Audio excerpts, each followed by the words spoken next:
एक सीकर ने पूछा है, नार्सिसिस्ट यदि बच्चों को भड़काकर परिवार तोड़े तो क्या करें?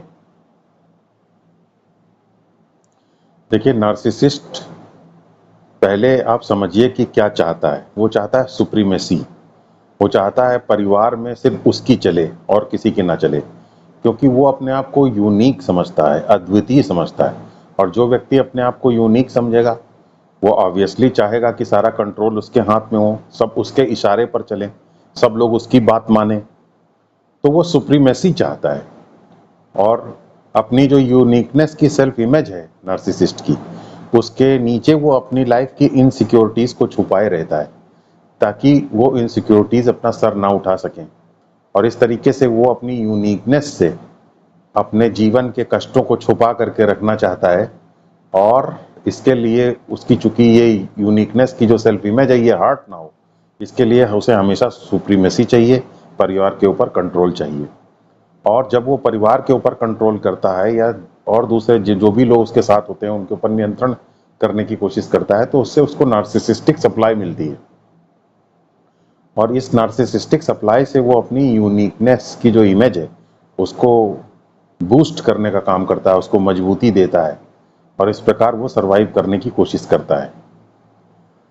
और अक्सर तो नार्सिसिस्टिक सप्लाई के लिए वो बहुत सारे कुकर्म भी करता है, और उन कुकर्मों में एक्स्ट्रा मैरिटल अफेयर एक कुकर्म है।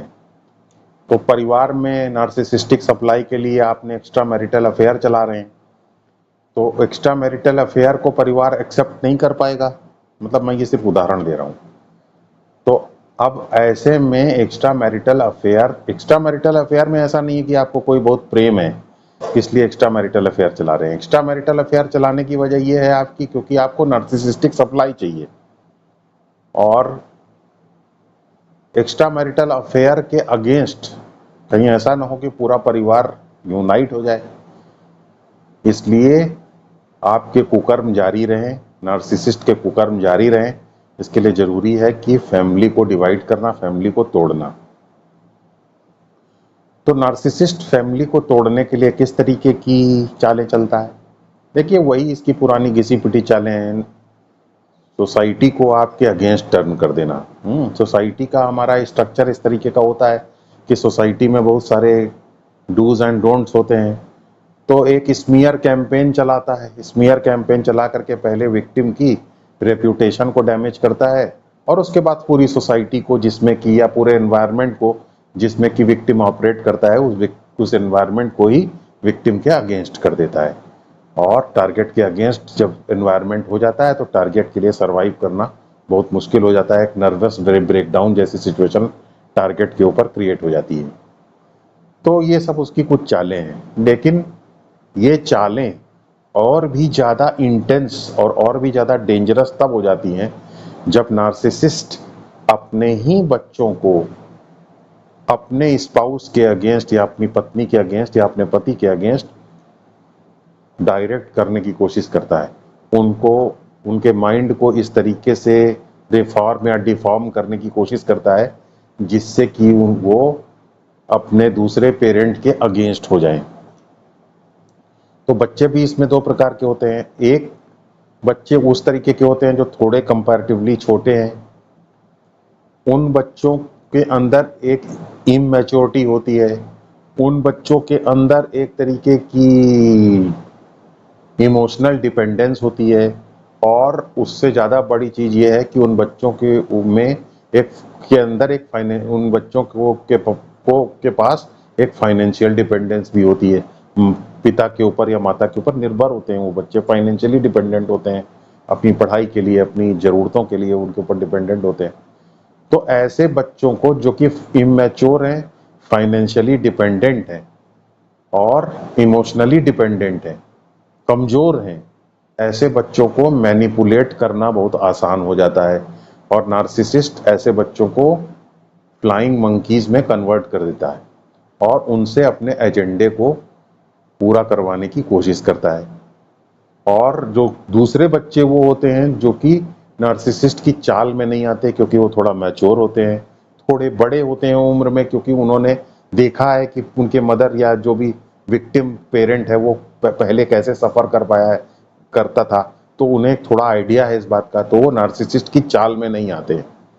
तो ऐसे बच्चे जो होते हैं थोड़े बड़े होते हैं, उतने ही मैच्योर नहीं होते हैं, उतने इमोशनली डिपेंडेंट नहीं होते हैं, या इमोशनली डिपेंडेंट होते भी हैं तो इमैच्योर नहीं होते हैं, और हो सकता है कि वो फाइनेंशियली डिपेंडेंट भी ना हो, या हो सकता है कि फाइनेंशियली डिपेंडेंट होने के बाद भी वो इतने मैच्योर हों कि बीच का कोई रास्ता निकालने की कोशिश करें और चाल में ना आए नार्सिसिस्ट के।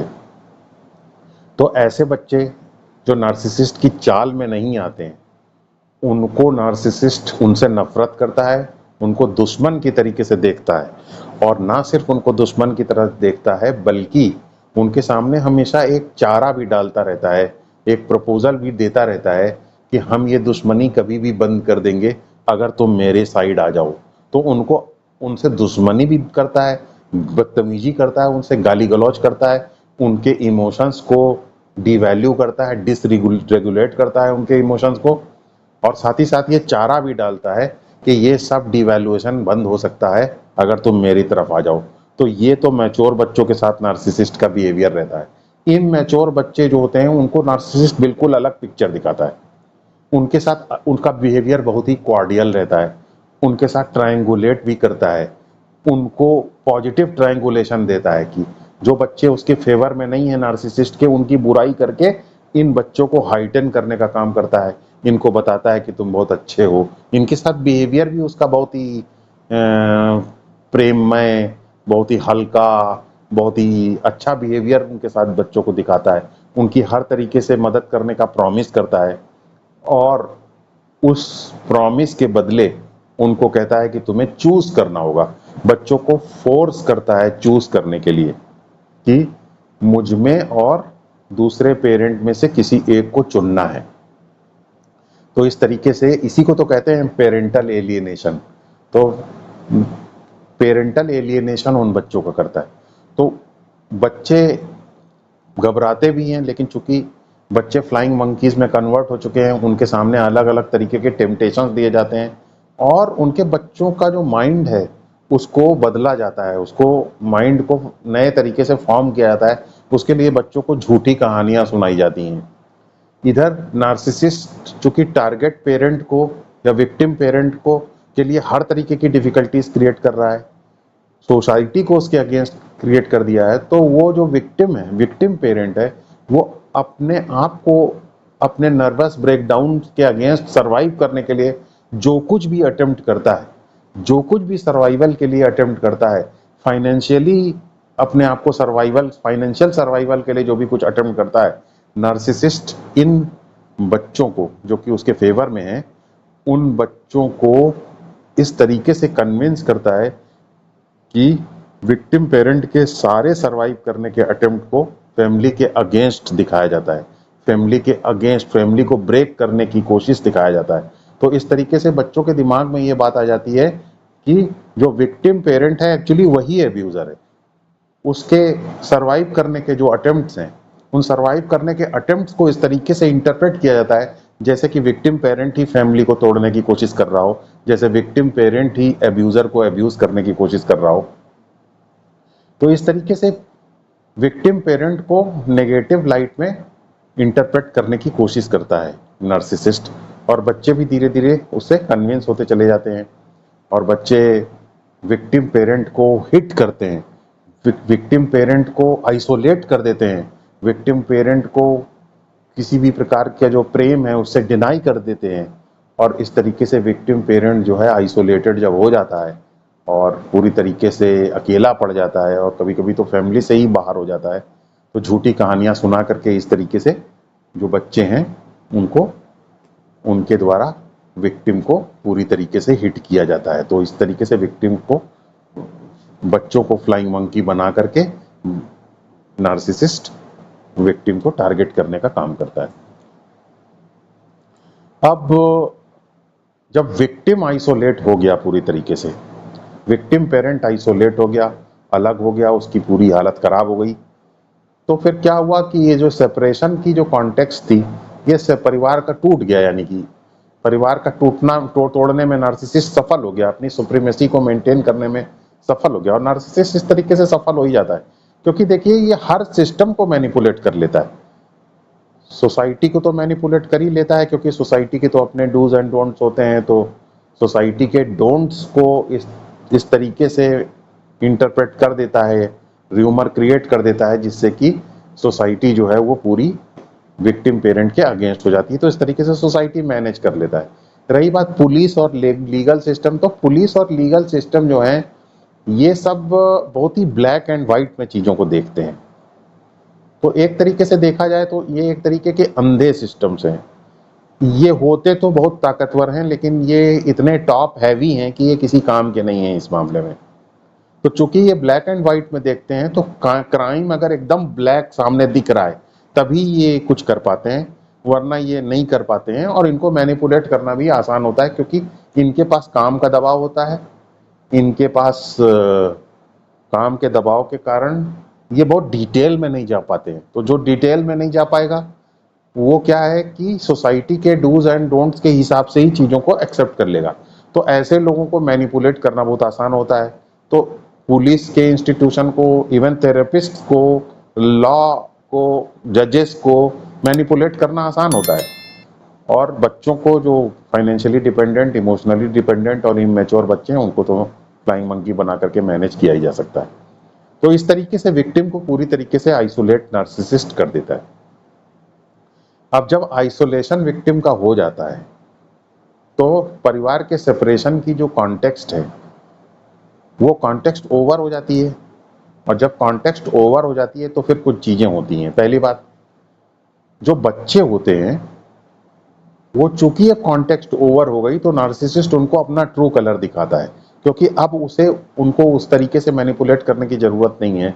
तो वो उनको जैसा वो टॉक्सिक व्यक्ति है वैसा अपना टॉक्सिक चेहरा उनको दिखाता है, जिससे बच्चों को एक तरीके का डीवैल्यूएशन महसूस होता है। जो फ्लाइंग मंकीज बन चुके थे वो बच्चे, तो उनको एक डीवैल्यूएशन महसूस होता है और वो एक तरीके का इमोशनल शॉक उन बच्चों को लगता है बाप का नया चेहरा देख के या माता का नया चेहरा देख करके। और इसके साथ साथ बच्चे भी जो है थोड़ा मैच्योर होते हैं समय के अनुसार, तो किसी की मैच्योरिटी को रोका नहीं जा सकता। तो नार्सिसिस्ट ने तो बच्चों को कभी भी ऑटोनॉमी दी नहीं, ना वो चाहता है कि बच्चे इंडिपेंडेंट बने, ना वो चाहता है कि बच्चे इंडिपेंडेंटली चीज़ों को देखें। नार्सिसिस्ट हमेशा चाहता है कि बच्चे उसकी निगाह से रियलिटी को देखें, उसकी बताई गई झूठी कहानियों से रियलिटी को देखें। लेकिन जब बच्चे लाइफ के थपेड़े सहते हैं, वो जो बच्चे जो फ्लाइंग मंकीज बने थे, वो बच्चे जब लाइफ के थपेड़े सहते हैं और उनके अंदर थोड़ी मैच्योरिटी आती है तो फिर वो बच्चे समझ पाते हैं कि किस तरीके से उनको यूज किया गया, कैसे उनको मोहरा बनाया गया। और जब ये बच्चे अपने आप को ये देख पाते हैं कि इन्हें कैसे मोहरा बनाया गया, तो फिर बच्चे जो हैं अपनी एक अलग पहचान उनके अंदर आती है, एक नई आइडेंटिटी के साथ जीना चाहते हैं। उनको उस तरीके से मैनिपुलेट नहीं किया जा सकता जैसे कि पहले वो मैनिपुलेट किए गए हैं। नार्सिसिस्ट के लिए बिल्कुल एक्सेप्टेबल नहीं होता।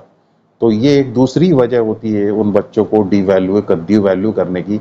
और उसके बाद नार्सिसिस्ट उन बच्चों के खिलाफ भी वैसे ही उनको आइसोलेट करने की कोशिश करता है, वैसे ही उनको टारगेट करने की कोशिश करता है, सोसाइटी को उनके अगेंस्ट मूव करने की कोशिश करता है और उनको हिट करने की, इस तरीके से डिवैल्यू करने की कोशिश करता है जैसे कि वो पहले विक्टिम पेरेंट को करता था। तो उसका बाद का फ्यूचर ये है। तो ये है थोड़ी सी एक पिक्चर जो कि नार्सिसिस्ट फैमिली को बांटने के लिए करता है, बच्चों को यूज करता है, सोसाइटी को यूज करता है।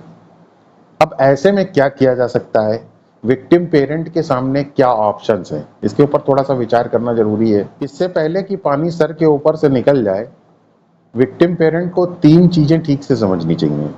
पहली बात, बहुत से लोग ऐसा मानते हैं कि विक्टिम पेरेंट को अपने दूसरा जो एब्यूजर पेरेंट है उसके अगेंस्ट कुछ नहीं बोलना चाहिए क्योंकि ये एक दूसरे तरीके का पेरेंटल एलियनेशन है। लेकिन ये बहुत बड़ी गलती है। हमेशा विक्टिम पेरेंट को चाहिए कि वो अपने एब्यूज़र पेरेंट के बारे में बच्चों को इन्फॉर्म करे और उनको ये बताए कि वो किस तरीके का एब्यूज़ करता है, और उनको ठीक से इस बारे में गाइड करे, ठीक से बताए कि एब्यूज़ के क्या इमोशनल इम्पैक्ट्स होते हैं। थोड़ा ऑब्जेक्टिवली बताए, विक्टिम की तरीके से बहुत ज़्यादा ना बताए। देखिए, मैंने ऐसा देखा है कि लोग इन्फॉर्म जब करते हैं तो इन्फॉर्म करने में वो बड़ा शिकायत करते हैं। शिकायत नहीं करना है, दुख को सीने से लगा के नहीं बैठना है। नहीं तो अगर दुख को सीने से लगा करके बैठने वाला व्यक्ति हमेशा शिकायत करेगा। दुख को सीने से नहीं लगाना है, चीजों को ऑब्जेक्टिवली डिस्कस करना है, तो बच्चे थोड़ा समझते हैं। बच्चों को बिना शिकायत किए हुए फैक्ट क्लियर करना है, फैक्ट उसके सामने रखना है। बच्चों के सामने फैक्ट रखना पेरेंटल एलियनेशन नहीं। पेरेंटल एलियनेशन तो अब्यूजर पेरेंट ने किया है, विक्टिम पेरेंट के अगेंस्ट बच्चों को पेरेंटली एलियनेट किया है। लेकिन अगर विक्टिम पेरेंट उनको कुछ बता रहा है, ऑब्जेक्टिवली शिकायत नहीं कर रहा है, उनको इन्फॉर्म कर रहा है कि ये किस तरीके का डिसऑर्डर है, ये किस तरीके का व्यक्ति है, इसने ऐसे से कैसे ये चलता है, इसकी चालें क्या है, थोड़ा सा इन्फॉर्म करना चाहिए, अवेयरनेस पैदा करना चाहिए। तो नंबर वन तो ये चीज हमेशा बिना किसी गिल्ट के सही समय पर बच्चों को ठीक से इन्फॉर्म किया जाना चाहिए। इसमें कोई गलती नहीं है कि उसको बच्चों के अंदर इसकी अवेयरनेस पैदा की जाए। बच्चों को ये भी बताना चाहिए कि किस तरीके से ये झूठी कहानियां सुनाता है, कैसे ये उपन्यासकार है, ये बिल्कुल बच्चों को ठीक से इन्फॉर्म किया जाना चाहिए। नंबर वन बात। दूसरी चीज ये है कि अगर बच्चों के ऊपर नार्सिसिस्टिक अब्यूज हो रहा है तो इतना भी पैनिक करने की जरूरत नहीं है, क्योंकि अब्यूज जो है वो बच्चों को फाइनली ऐसा देखा गया है कि अब्यूज जो है वो बच्चों को एक तरीके से नार्सिसिस्ट के अगेंस्ट इम्यून बनाने में मदद करता है, नार्सिसिज्म से लड़ने में मदद करता है। नार्सिसिज्म के अगेंस्ट बच्चों के अंदर एक तरीके का उनके अंदर रेजिलियंस आ जाती है, उनके अंदर लड़ने की क्षमता आ जाती है, और फिर वो नार्सिसिज्म को अट्रैक्ट करना बंद कर देते हैं और वो नार्सिसिस्ट के विक्टिम बनना बंद कर देते हैं, क्योंकि वो एक बार प्रोसेस से गुजर चुके हैं। तो जो प्रोसेस से गुजर चुका है वो नार्सिसिस्ट मैग्नेट नहीं बनता, वो नार्सिसिस्ट को अपनी तरफ आकर्षित नहीं करता, नार्सिसिस्ट से अप्रभावित रहता है, नार्सिसिस्ट के अगेंस्ट उसके अंदर मैच्योरिटी आ जाती है। क्योंकि अब्यूज सबसे बड़ा तरीका है किसी को मैच्योर बनाने का। तो ये एक तरीके का बून इन डिस्गाइज है। आप इसको इस तरीके से लीजिए कि अगर कोई ऐसा हो रहा है तो ये बच्चे की मैच्योरिटी को बढ़ाने का ही काम आएगा। तो अगर बच्चे को ऑब्जेक्टिवली तथ्यात्मक तरीके से नार्सिसिज्म के बारे में बताया गया है और अब्यूज से बच्चा पास हो रहा है और तथ्यात्मक जानकारी के साथ पास हो रहा है, तो वो बच्चे की इम्यूनिटी को स्ट्रांग बनाने के काम आएगा। इसको इस तरीके से समझने की जरूरत है। तीसरी जो बहुत महत्वपूर्ण चीज है जिसे हम सबको जानना चाहिए वो ये है कि बच्चों के दिमाग में एक तरीके का हल्कापन होता है और इसलिए बच्चे डिजीज रिडन बिहेवियर को हमेशा रेजिस्ट करते हैं। अब ऑप्शन अगर ना हो तो कोई तब नहीं कहा जा सकता, लेकिन अगर ऑप्शन है तो बच्चे हमेशा रेजिस्ट करते हैं। तो क्या विक्टिम पेरेंट बच्चे के सामने ऐसा चेहरा रखता है जिससे कि बच्चे एक नए हेल्दी बिहेवियर को पहचान सकें? तो अगर बच्चों को के लिए एक रोल मॉडल का काम करता है विक्टिम पेरेंट, एक अच्छे बिहेवियर का उदाहरण पेश करता है बच्चों के सामने, तो चूंकि बच्चे हेल्दी बिहेवियर को चूज करते हैं, इसलिए बच्चे कॉपी नहीं करेंगे नार्सिसिस्टिक बिहेवियर को, दूसरे अब्यूजर पेरेंट के नार्सिसिस्टिक बिहेवियर को। बच्चे चूज करेंगे हेल्दी हेल्दी बिहेवियर को जो कि विक्टिम पेरेंट शो कर रहा है, क्योंकि बच्चों की ये टेंडेंसी होती है कि वो हेल्दी चीजों को चूज करते हैं। हमारे सामने एक अच्छा एग्जाम्पल होना चाहिए। तो नार्सिसिस्ट विक्टिम पेरेंट को एक रोल मॉडल की तरीके से बच्चों के सामने अपने आप को प्रस्तुत करना चाहिए। इससे बच्चों का एक इल्यूजन ये भी दूर होता है, या एक बिलीफ सिस्टम ये दूर होता है कि दुनिया नार्सिसिस्ट लोगों से भरी है या दुनिया खुद नार्सिसिस्टिक है। तो जब बच्चे विक्टिम पेरेंट के को एक रोल मॉडल की तरीके से देखते हैं, एक स्ट्रांग व्यक्ति की तरीके से देखते हैं, तो बच्चों को ये लगता है कि नहीं, ये दुनिया ऐसा नहीं है कि नार्सिसिस्टिक है, ये दुनिया ऐसा नहीं है कि परपिट्रेटर से भरी हुई है, ये दुनिया ऐसा नहीं है कि नार्सिसिस्टिक अब्यूजर से भरी हुई है, ये दुनिया हेल्दी है, ये दुनिया अच्छे लोगों से भरी हुई है। तो इसलिए पेरेंट को रोल मॉडल बनना चाहिए, और रोल मॉडल बनने का काम बड़ा कठिन है, क्योंकि इसमें दोहरा दुख है। पहला दुख तो ये है कि हम विक्टिम हैं, और दूसरा दुख ये है कि हमें इसका ठीक उल्टा बन के एक रोल मॉडल बनना पड़ रहा है। लेकिन ये दोनों चीजें एम्बिवेलेंट नहीं है, ये दोहरापन नहीं है कि हम विक्टिम भी हैं और रोल मॉडल भी हैं। ये एक ही सिक्के के दो पहलू बन सकते हैं अगर हम सेल्फ ग्रोथ का रास्ता चुने। कैसे हम सेल्फ ग्रोथ का रास्ता चुनेंगे? सेल्फ ग्रोथ का रास्ता चुनने के लिए हमको जॉब करना चाहिए, रेडिकल एक्सेप्टेंस रखना चाहिए कि दूसरा व्यक्ति जो नार्सिसिस्टिक एब्यूजर है वो अपने बारे में बता रहा है, मेरे बारे में नहीं, क्योंकि उसका माइंड ही उस तरीके का हो गया है, उसके अंदर इस तरीके का डिसऑर्डर है जो उसको मैकेनिकली इस तरीके से बिहेव करने के लिए मजबूर कर रहा है। इस तरीके से हम रेडिकल एक्सेप्टेंस करेंगे, प्राणायाम करेंगे, डीप ब्रीदिंग करेंगे, जाप करेंगे, तो इससे क्या होगा कि हम धीरे धीरे धीरे धीरे धीरे धीरे अपने बेसिक सेल्फ से खुशी लेना शुरू कर देंगे। क्योंकि हम जितना ज़्यादा जाप करते हैं, जितना ज़्यादा हम डीप ब्रीदिंग करते हैं, प्राणायाम करते हैं, उतना हम अपने बेसिक सेल्फ में रहते हैं, और जितना हम बेसिक सेल्फ में रहते हैं उतना हमारी खुशी और हमारी सेल्फ स्टीम हमारे बेसिक सेल्फ से आती है। हमारा बेसिक सेल्फ बहुत बड़ा सोर्स है हैप्पीनेस देने का, शांति देने का, और सबसे ज़्यादा जरूरी है सेल्फ स्टीम देने का। तो जब ये सेल्फ स्टीम हमारे बेसिक सेल्फ से आने लग जाती है, सेल्फ ग्रोथ के अटेम्प्ट्स की वजह से, स्पिरिचुअल प्रैक्टिसेस की वजह से, तो फिर हम विक्टिम आइडेंटिटी नहीं रखते हैं। हम जो कॉम्प्रोमाइज़ कर रहे हैं लाइफ में, नार्सिसिस्ट के साथ रहने में जो कॉम्प्रोमाइज़ेस कर रहे हैं, जो झगड़े कर रहे हैं, वो झगड़ा या कॉम्प्रोमाइज़ जो है वो हम एक रोल प्ले की तरीके से करने लग जाते हैं धीरे धीरे, और वो हमारी सेल्फ स्टीम को प्रभावित नहीं करता है। तो इस तरीके से हम स्ट्रांग बन करके रहते हैं, सर्वाइव करने की कोशिश करते हैं, और बच्चों के लिए, बच्चे जब हमारी स्ट्रेंथ को देखते हैं तो बच्चे भी उसी स्ट्रेंथ को इम्यूलेट करते हैं, और हम बच्चों के विक्टिम पेरेंट बच्चों के लिए एक रोल मॉडल बन पाता है। तो ये 3 चीज़ों का ध्यान रख करके ही हम इस सिचुएशन को मैनेज कर सकते हैं। लड़ाई झगड़ा मारपीट करना ये लॉन्ग रन में कोई बड़ा अच्छा सॉल्यूशन नहीं है, क्योंकि नार्सिसिस्ट से इस तरीके का झगड़ा करके जीत पाना मुश्किल होता है थोड़ा, क्योंकि वो इन्हीं सब चीज़ों में ट्रेंड है, आप उस तरीके की चीज़ों में ट्रेंड नहीं है। इसलिए सेल्फ ग्रोथ का रास्ता बेस्ट है, और बच्चों को जब आप रोल मॉडल बनेंगे तो इससे बच्चों को भी इस तरीके के नार्सिसिस्टिक मैट्रिक्स से बाहर निकाला जा सकता है।